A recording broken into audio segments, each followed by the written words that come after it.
On n'a pas eu la vidéo de l'église ce matin, parce que ça n'a pas fonctionné, donc je suis obligé de le faire en direct comme ça, pas en direct, mais en enregistrement. Donc aujourd'hui, on va continuer l'étude sur l'autorité du croyant, qui est une partie importante de ce que le chrétien devrait comprendre de l'Évangile. Parce que trop souvent, on voit des frères, des sœurs qui ne prennent pas l'autorité ou qui comprennent mal l'autorité également. Parce que l'autorité du croyant, c'est quelque chose qui nous est donné dans notre identité en Christ. Et si on ne le comprend pas comme il faut, ben on peut mal l'appliquer. Donc, si on regarde l'autorité du croyant, dans l'autorité que les parents ont, hein, les parents ont reçu une autorité parce qu'ils sont devenus parents. C'est la fonction qui fait qu'ils ont l'autorité. Ben, le chrétien aussi a reçu une autorité de Christ dans la fonction qui est devenu une nouvelle créature, il est devenu un chrétien. Et puis, il y a un mandat qui vient avec ça, puis il doit prendre ses responsabilités. L'autorité, ben, ça s'exerce dans l'Église. Puis la semaine passée, si vous avez vu l'enregistrement, ben, on a parlé d'Éphésiens. Puis on va reprendre le passage d'Éphésiens pour bien se mettre dans le contexte.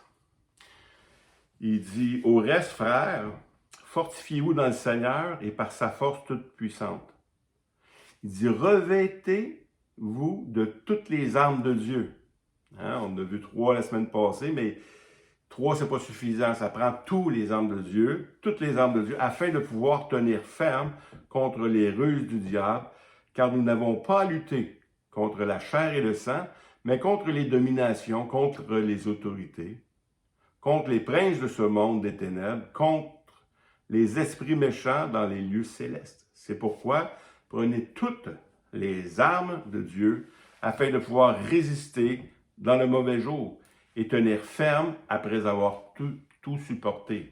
Donc, on a vu la semaine passée que les armes que Dieu nous demande de prendre, c'est pour combattre contre des ruses du diable, contre des pensées mauvaises, contre des choses qui se passent, qui viennent dans nos vies. Et quand on parle d'autorité du croyant, si on n'est pas capable de prendre l'autorité sur nos vies, ben comment on va faire pour le reste? Si on n'est pas capable de pas mentir, si on n'est pas capable de vivre dans une justice qui appartient aux enfants de Dieu, quand on n'est pas capable de garder la paix avec les autres, ben il faut se poser la question. J'aime beaucoup parler d'autorité, mais si on ne prend pas l'autorité sur nos choses, pour prendre l'exemple que j'ai dit la semaine dernière, si tu as des tendances, tu vois une femme puis tu as de la misère à te contenir, ben, on doit prendre l'autorité sur le péché puis dire non. Tu déclares de ta bouche, je ne suis plus ça. Je suis un enfant de Dieu. Puis un enfant de Dieu, ça ne marche pas dans ces choses-là. Donc, on doit prendre l'autorité, puis on doit prendre l'autorité qu'on vient de prendre, et on vient de prendre avec la parole. Donc, c'est important de retenir ça. Mais la suite du passage dit autre chose.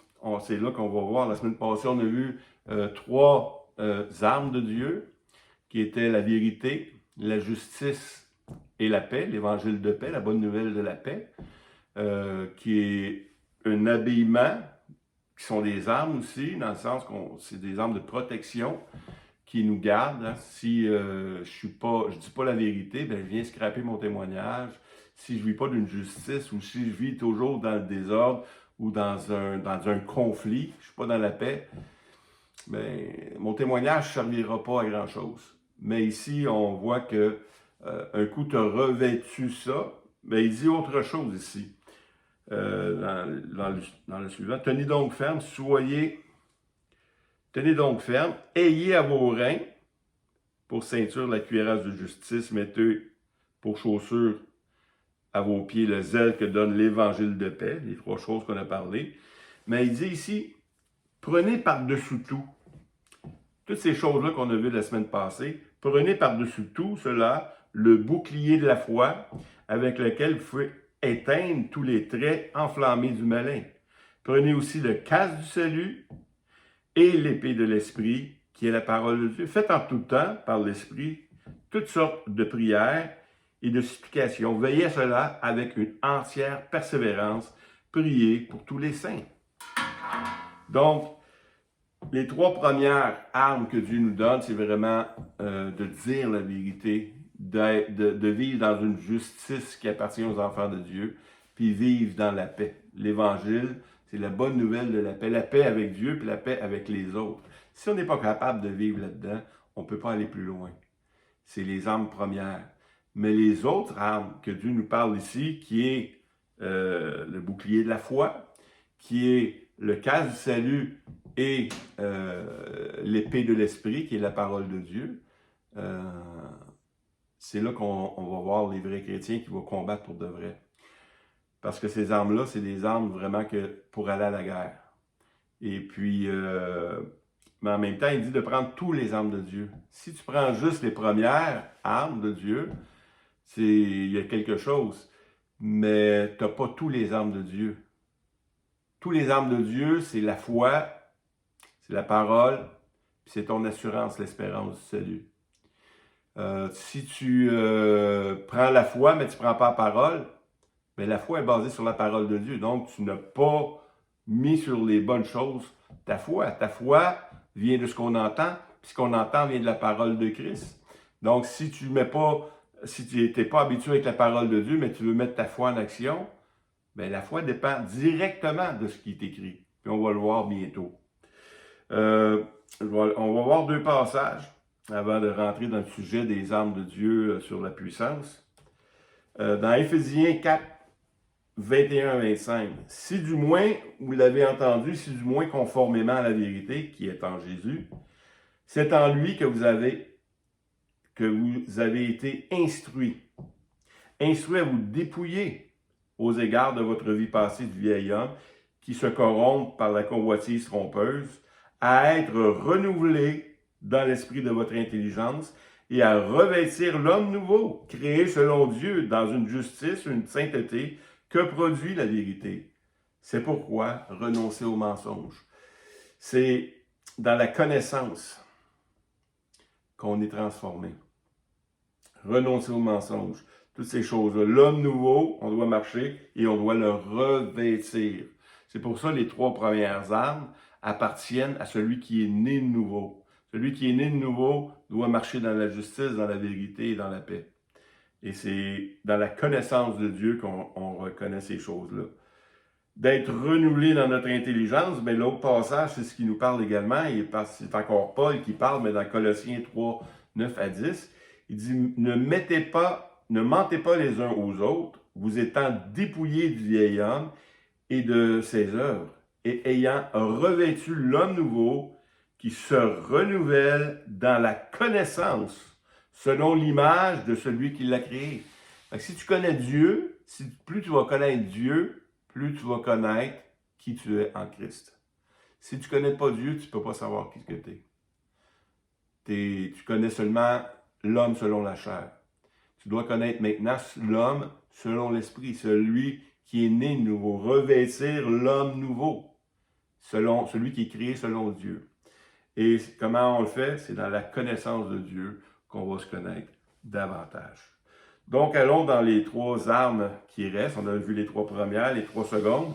C'est les 3 prochaines, c'est dans Éphésiens 6, 16.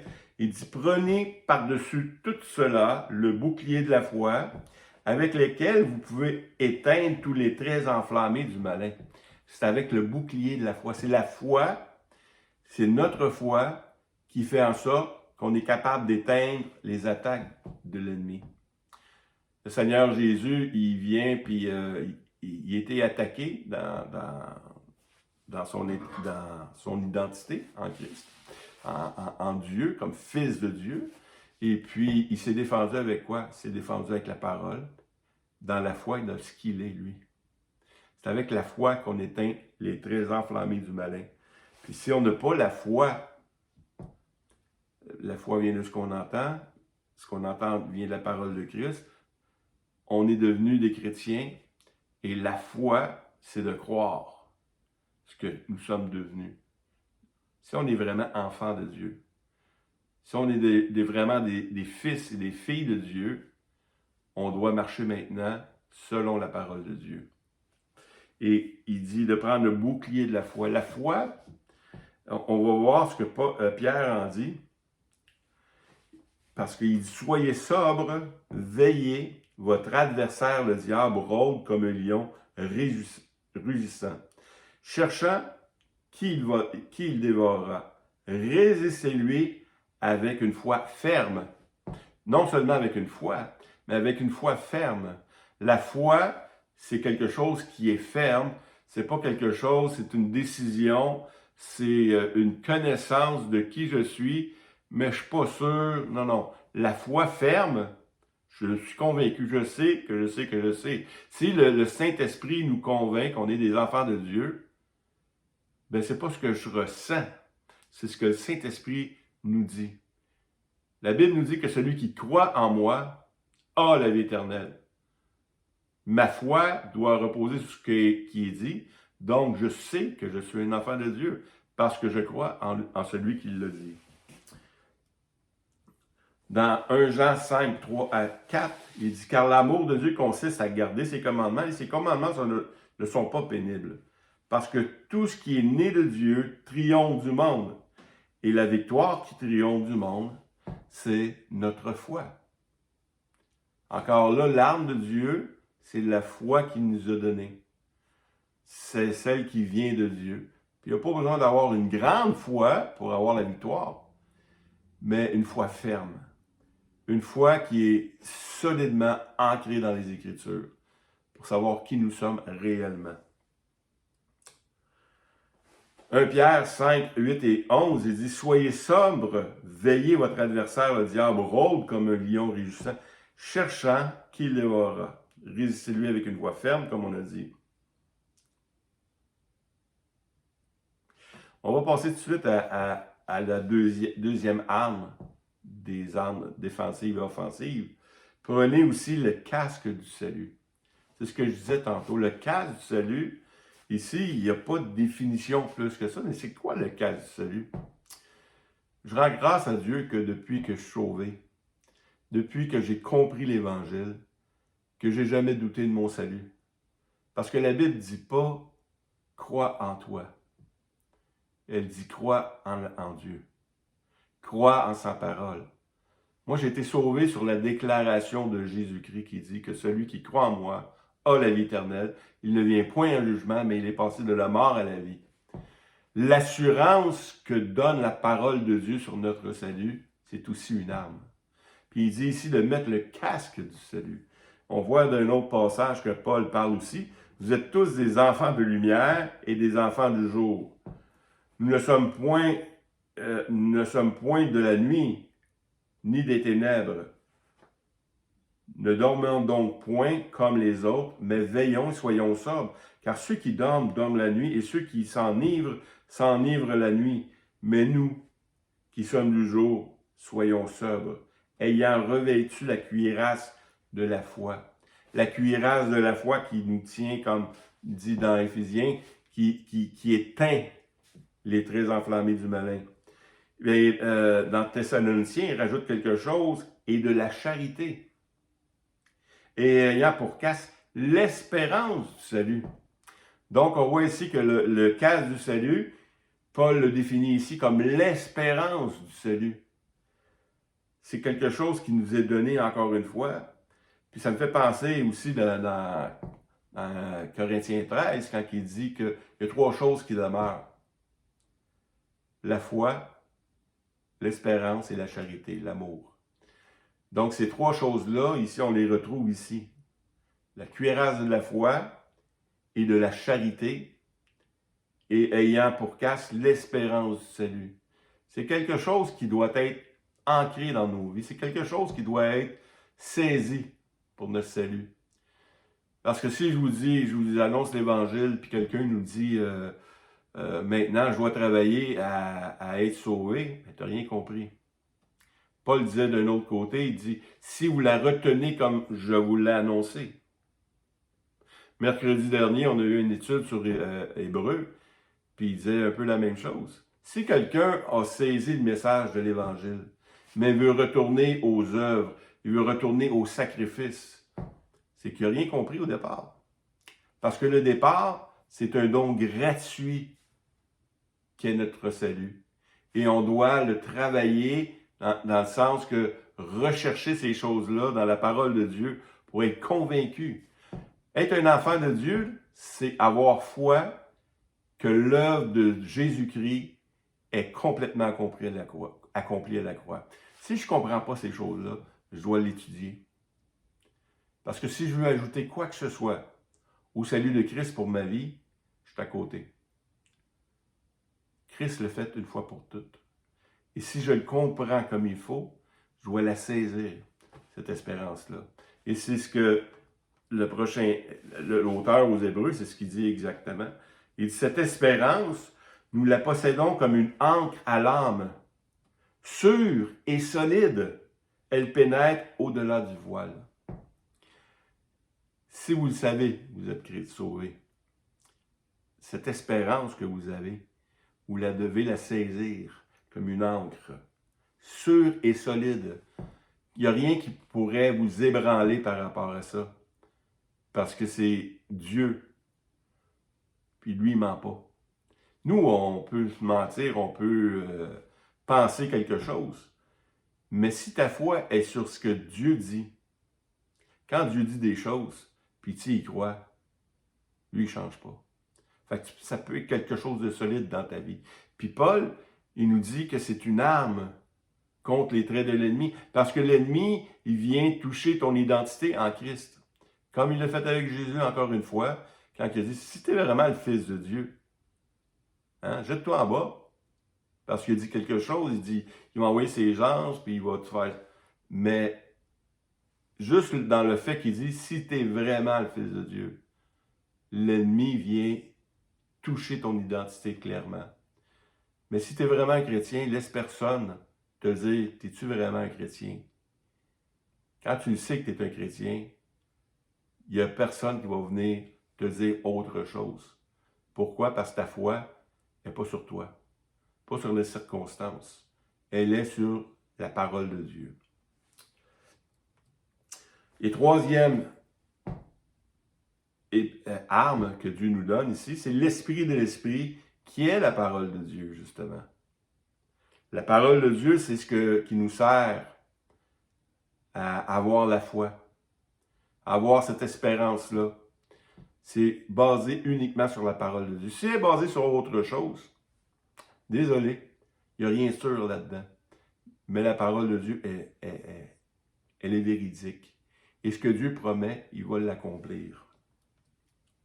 Dans Hébreu, encore une fois, dans Hébreu 4.12, il dit « Car la parole de Dieu est vivante et efficace, plus tranchant qu'une épée quelconque à deux tranchants, pénétrant jusqu'à partager âme et esprit, jointure et moelle, et elle juge les sentiments et les pensées du cœur. » Elle est tellement précise, la parole de Dieu, elle est tellement pointilleuse qu'il dit ici que c'est une épée à deux tranchants.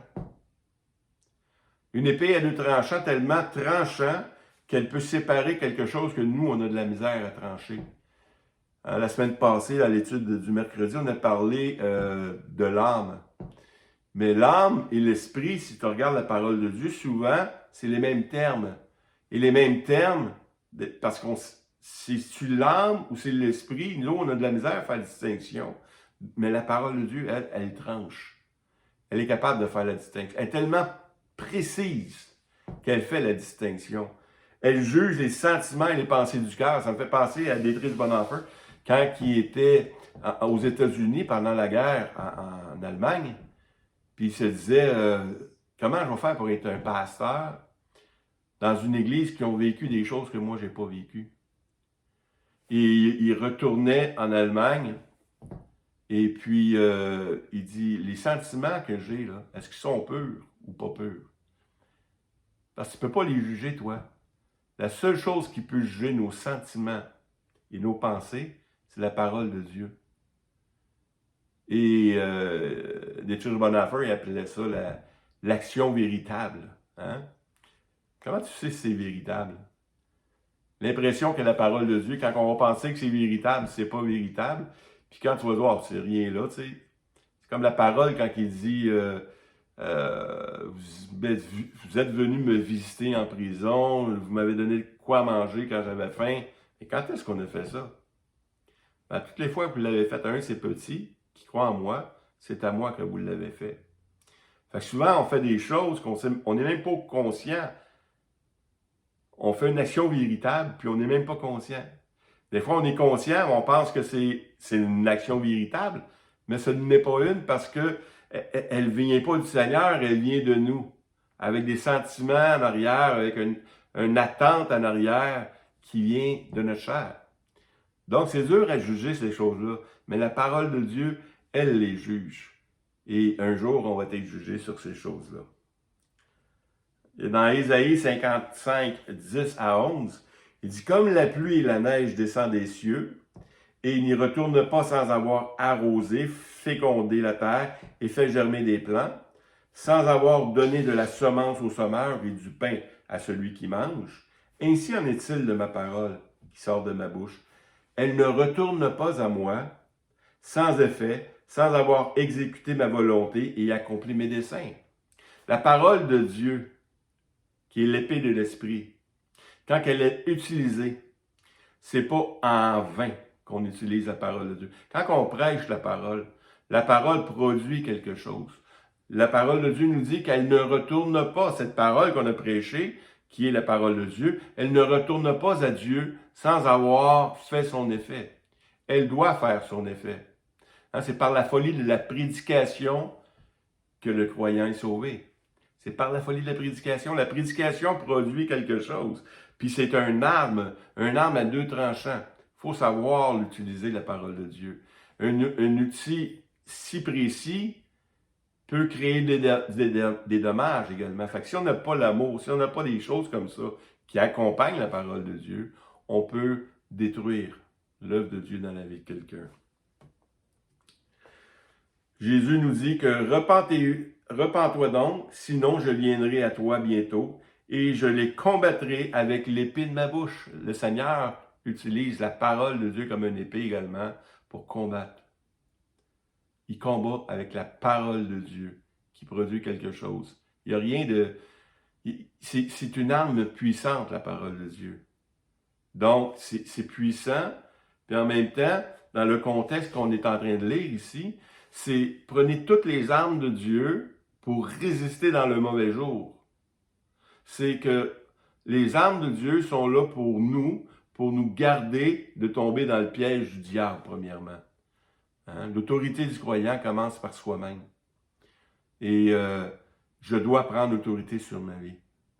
Je dois prendre autorité sur mes sentiments, quand les mauvaises pensées viennent. Mais comment je fais ça? Je le fais sur le passage suivant, c'est premièrement dans la prière. Quand on commence à prier, on déclare des choses. Et l'autorité du croyant, c'est ce qui nous est donné, l'autorité de dire des choses, de déclarer des choses, de parler à Dieu. Non seulement de parler à Dieu, mais de déclarer de notre bouche les choses de Dieu. Hein, on va le voir un petit peu plus loin dans la conclusion, mais ici, on va continuer dans le passage, dans Éphésiens 6, 18. Faites en tout temps, par l'Esprit, toutes sortes de prières et d'explications. Veillez à cela avec une entière persévérance et priez pour tous les saints. On doit mettre en application maintenant les armes que Dieu nous donne. Puis l'application qui nous est réservée pour ces armes-là, c'est la prière. Parce que c'est là que ça commence. Si je ne prends pas l'autorité qui m'est donnée, si je prends les armes, mais je ne fais rien avec, ça ne donne rien de prendre les armes. Si je ne suis pas au combat. Le combat du croyant, c'est en lutte contre toutes les autorités dans les lieux célestes, contre Satan lui-même, contre les princes des démons, tout ça, des esprits méchants. Et comment on combat ces choses-là? C'est dans la prière. Et la prière, ici, nous dit de faire en tout temps, par l'Esprit, toutes sortes de prières. Ce n'est pas juste des prières que ça me tente, toutes sortes de prières. La parole de Dieu nous dit qu'elle est efficace. La parole, prier, quand je dis des choses, il y a quelque chose qui se passe. Il dit d'être persévérant dans ces choses-là. On prie le mercredi, qui est une petite pratique de prière, mais on doit prier ici, selon le texte, en tout temps. En tout temps, d'être en prière. Toutes sortes de prières. Ça veut dire quoi, ça, être en prière? C'est être dans communion avec Dieu. La prière, c'est pas seulement dire des choses, c'est aussi recevoir des choses. Être en prière, c'est d'être en communion. Si je suis en communion avec ma femme, c'est tout le temps moi qui parle. Il n'y a pas vraiment de communion. Mais s'il y a un échange, là, il se passe vraiment quelque chose. Puis c'est là que je commence à grandir avec Dieu. Avec Dieu. Jacques, il nous dit quelque chose ici. Quelqu'un parmi vous est-il dans la souffrance? Ben, il dit qu'il prie. La prière nous aide à combattre, même la maladie, à même les choses qui se passent au cours de notre vie. Elle nous donne le pouvoir de combattre. Ici, il dit, si quelqu'un est dans la souffrance, ben, qu'il prie. C'est par la prière qu'on va avoir le résultat. C'est par la prière qu'on va avoir la victoire. Quelqu'un est-il dans la joie? Ben, qu'il chante des cantiques. Quelqu'un parmi vous est-il malade? Ben, qu'il appelle les anciens de l'Église et que les anciens prient pour lui, en loignant d'huile au nom du Seigneur. La prière de la foi sauvera le malade, et le Seigneur le relèvera. Et s'il a commis des péchés, il lui sera pardonné. Confessez donc vos péchés les uns les autres et priez les uns pour les autres afin que vous soyez guéris. Priez, la prière fervente du juste est d'une grande efficace. Ça veut dire qu'elle est vraiment efficace. Élie était un homme de la même nature que nous. Il priait avec instance pour qu'il ne plût point, il ne tombe pas point de pluie sur la terre pendant 3 ans et demi. Ensuite, il a prié, puis il y a eu d'autres pluies. Mais ce que Jacques est en train de dire, Élie, là, oui, c'est un homme spécial parce qu'il était prophète de l'Éternel. Mais en même temps, c'est un homme de la même nature que nous. La parole de Dieu nous dit qu'Élie, c'était un peu heureux. Il avait peur. C'est un homme qui avait faim également. C'est un homme... c'est un homme non seulement qui avait peur, qui avait faim, mais c'est un homme aussi qui avait des déprimes. Il pensait qu'il était rendu tout seul. Pourtant, il a vécu des choses énormes avec le Seigneur. Hein? Avec cette femme qui avait un fils, puis il a dit, va chercher des seaux, puis fais remplir les seaux avec de l'huile. Ben, il y a un miracle, il y a une multiplication de l'huile qui s'est produite là. Il a vu Dieu agir. Il a vu Dieu agir aussi avec les prophètes de Baal. Hein, même qui était arrogant, qui disait, hey, criez plus fort pour voir si votre Dieu Baal, il dort peut-être. Là. Fait crier plus fort pour le réveiller. Là. Mais tout de suite après, on voit qu'il a eu peur. Parce qu'il y a eu des menaces. Puis non seulement il a eu peur, mais il était déprimé parce qu'il pensait qu'il était rendu tout seul. La Bible nous enseigne que la prière, peu importe l'homme, il dit, Élie était un homme de la même nature que vous. Mais il a prié. Puis dans la prière, il a vécu des choses. Mais nous aussi, si on prie, on va vivre des choses. Examinons un peu la vie par rapport à ce passage-là qui nous dit que Élie est un homme de la même nature que nous. Quand il a fait cesser la pluie, ben, il a dit des choses. Élie, le Tishbite, l'un des habitants de Galad, dit à Akab, « L'Éternel est vivant, le Dieu d'Israël, dont je suis le serviteur.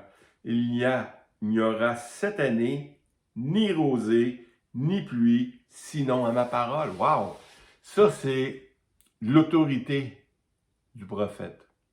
L'autorité du prophète, il dit, il n'y a rien qui va se produire sinon à ma parole. Pourtant, les chrétiens, on doit avoir la même autorité. Il dit que la prière du croyant devrait avoir une autorité, devrait être efficace. Et puis, Élie a déclaré des choses. Mais pourquoi Élie a déclaré des choses? Probablement parce que Dieu y a dit. Il l'a fait avec foi, parce que Dieu probablement il a dit qu'il était pour avoir une famine. Dans 1 Roi 18:1, il dit « Bien des jours s'écoulèrent, et la parole de l'Éternel fut ainsi adressée à Élie. Dans la 3e année, va, présente-toi devant Akab, et je ferai tomber de la pluie sur la face du sol. » Dieu dit à Élie, va te présenter devant Akab, puis je vais faire tomber la pluie sur la face du sol. Hein? On voit que Élie, il n'a pas juste pris autorité, mais son autorité vient de ce que Dieu y a dit. Il dit, va le voir, puis je vais faire tomber la pluie sur la face du sol. Son autorité vient, et sa foi vient de ce qu'on entend, puis ce qu'on entend vient de la parole de Christ. Élie a entendu de Dieu, qui était pour faire tomber, après avoir parlé à Akab.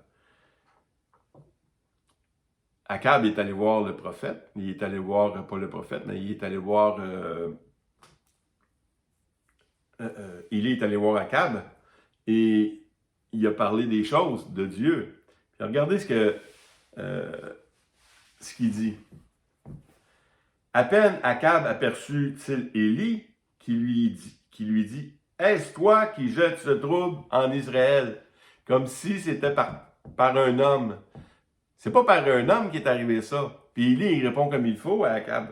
Il dit « C'est toi qui, au contraire, et la maison de tes pères, puisque vous avez abandonné les commandements de l'Éternel et que tu es allé après les Baals. » Donc, Élie, c'est pas lui qui a commandé ça, c'est l'Éternel qui a commandé ces choses-là. Et puis, s'il arrive quelque chose, c'est à cause de Dieu. Élie est seulement l'intermédiaire. Et on pense que c'est à cause de lui. Ben, c'est pas à cause de lui. Puis s'il arrive quelque chose dans nos prières, c'est pas à cause de nous, c'est à cause de lui. C'est lui, Dieu, qui fait ces choses à travers nous. Mais il faut comprendre que la parole de Dieu et la foi, c'est ensemble. On ne peut pas déclarer des choses si ce n'est pas dans la parole de Dieu puis s'attendre à ce que ça arrive. Mais quand Dieu te révèle des choses, ou si c'est déclaré clairement dans la parole de Dieu, tu peux prendre autorité, tu peux prendre la foi. Et tu peux avoir cette assurance-là que ça va arriver. On va continuer avec Élie. Élie dit à Akab, monte, mange et bois, car il se fait un bruit qui annonce la pluie. Sûrement, il entendait les tonnerres. Akab montait pour manger et pour boire, mais Élie, lui, il allait au sommet du Carmel, au sommet du Carmel, et se penchant contre terre, il se mit le visage entre ses genoux. Il dit à son serviteur, monte, regarde du côté de la mer. Le serviteur montait et regardait, il dit, il n'y a rien. Élie est allé prier, il n'a rien vu.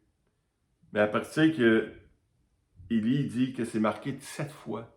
Il a dit 7 fois à son serviteur, va voir. Il a persévéré dans la prière. Même s'il savait qu'il était pour tomber de la pluie, Élie devait persévérer dans la prière.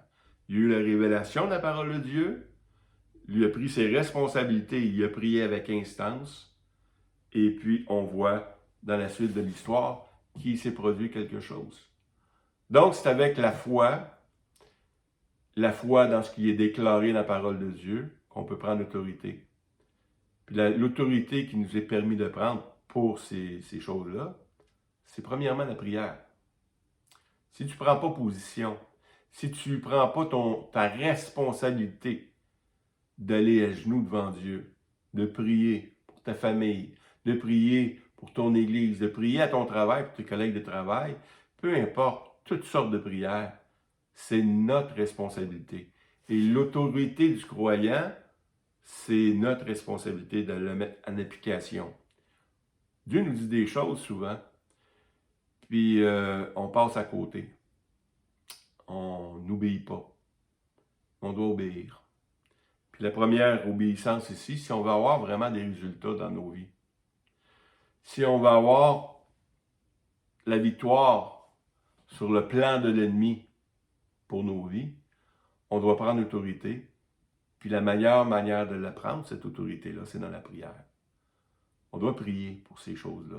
On doit prier. Prier, c'est déclarer. Vous savez, David, quand il priait, oui, on peut prier de deux manières. On peut prier, Seigneur, aide-moi. Mais on peut prier d'une autre manière aussi, qui est une prière de foi et d'autorité.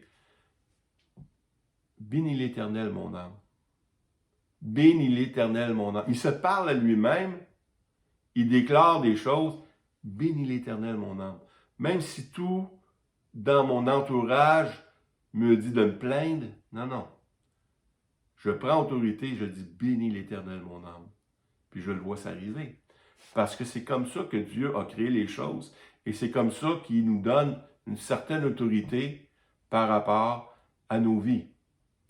On a vu dans ce passage d'Éphésiens que c'est contre l'ennemi qu'on a une autorité. On a vu la semaine passée que l'autorité qu'on a, c'est pas sur les hommes, mais sur les choses qui influencent les hommes, hein, sur les esprits méchants.